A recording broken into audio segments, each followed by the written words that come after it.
The jinn have a very unique power, which is truly bizarre, and physicists who are Muslims should really marvel at this. From the story of Sulaiman and Sheba, and that is the power to transform matter into energy and back into matter again. And that's something that we are trying to figure out how to do.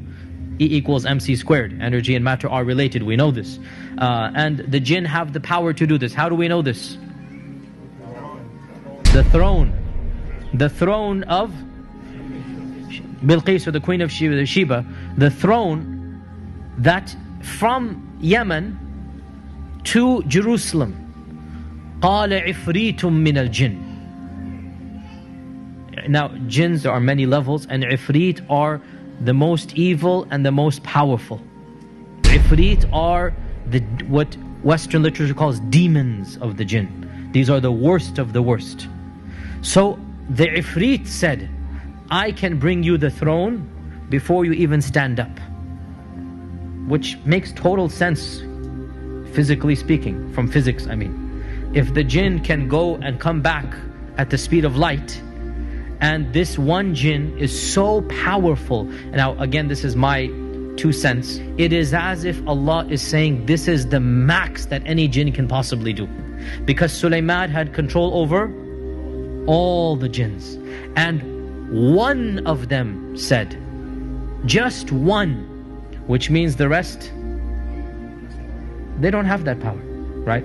So we need to put things into perspective, that the jinns are not all of them so powerful. One only said that he can do this. That was the strongest and the best.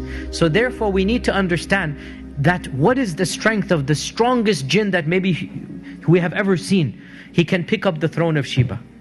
Okay, in these days a crane can do that. I'm just saying, right? It's not as if the jinn can pick a star up or the moon. It's a physical strength that we can understand. And what was supernatural for us was what?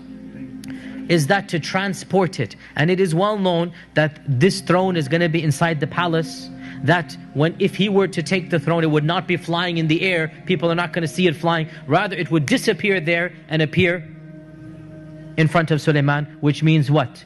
E equals mc squared here, right? Einstein was probably right in this regard. And this is what we believe, if we believe in the story, that it is possible, somehow, the jinn have the power to take matter, transform it to energy, take it all the way back and then reproduce it, right? And by the way, this is something that is well known, mutawatir, from the stories and whatnot, that it is possible for a magician to just produce an item that was lost, literally, and he goes, here it is, right? So, what are some of the physical characteristics of the jinn? What are the jinn made of?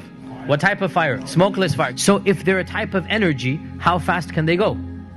Quite literally, the speed of light. Quite literally, they travel at the speed of light, right?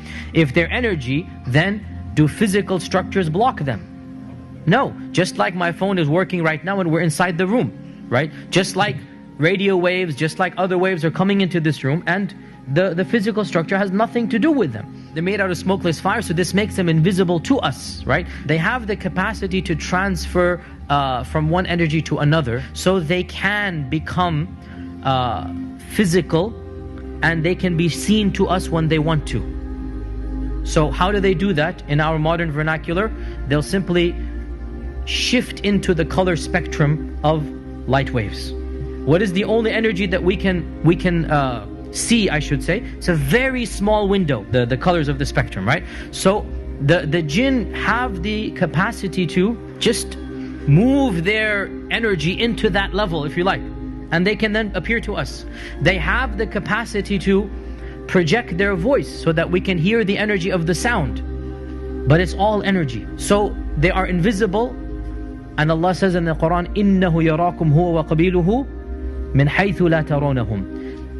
Iblis and his tribe can see you from places you cannot see them. So in this regard, they have the upper hand. They can see you and you cannot see them. They can make their presence known to you. You don't have any clue where they are or not.